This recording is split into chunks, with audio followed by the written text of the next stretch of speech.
Hello everyone, আমি পূজা। আমার নতুন আর্ট ব্লগে সকলকে স্বাগত জানাই। দেখো, আমি সকাল সকাল নিয়ে বসে গেছি আর্ট পেপার।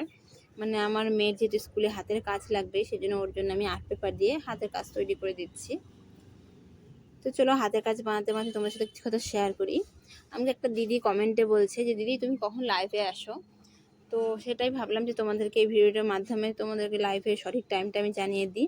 আমি কিন্তু লাইভ করি 6:30 থেকে 7:30, তাও সকালে। কিন্তু সকালে 6:30 থেকে 7:30-এর মধ্যে কিন্তু আমি লাইভে আসি।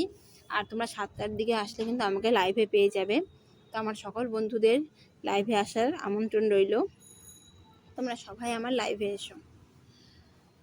আর একটা বিশেষ কথা, যেমন ধরো আমরা যেমন সংসার করি, বিশেষ করে বিবাহিত মহিলাদের ক্ষেত্রে যারাই সংসার করে, সংসার কিন্তু একা হয় না।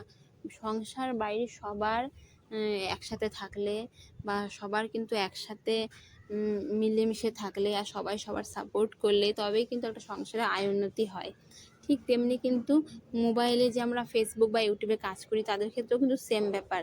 আমরা যদি মোবাইলেও যারা ফ্রেন্ডরা যাদের সাথে আছো তাদের সব ফ্রেন্ডদের উদ্দেশ্যেই বলবো, তোমরা যদি সবাই সবাইকে সাপোর্ট করো, সবাই সবার সাথে থাকো, তাহলে কিন্তু তাদের ফেসবুক হোক, ইনস্টাগ্রাম হোক বা ইউটিউবে হোক, তাহলে কিন্তু সেই চ্যানেলটাতে সে কিন্তু গ্রো করতে পারবে বা সেই চ্যানেলে কিন্তু মানে উন্নতি হবে।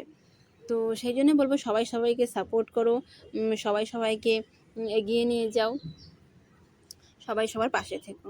তো দেখো, তোমাদের সাথে কথা বলতে বলতে আমারও কিন্তু ফুলদানি প্রায় হয়ে গেল। আমি প্রথমে কিন্তু দেখো গ্রিন কালার আর্ট পেপার দিয়ে আমি ফুলদানিটা বানিয়ে নিলাম। আর তার মধ্যে যে আমি ফুলটা বসাবো সেটা কিন্তু আমি ইয়েলো কালার আর্ট পেপার দিয়ে ফুলটা বানিয়ে নিয়েছি।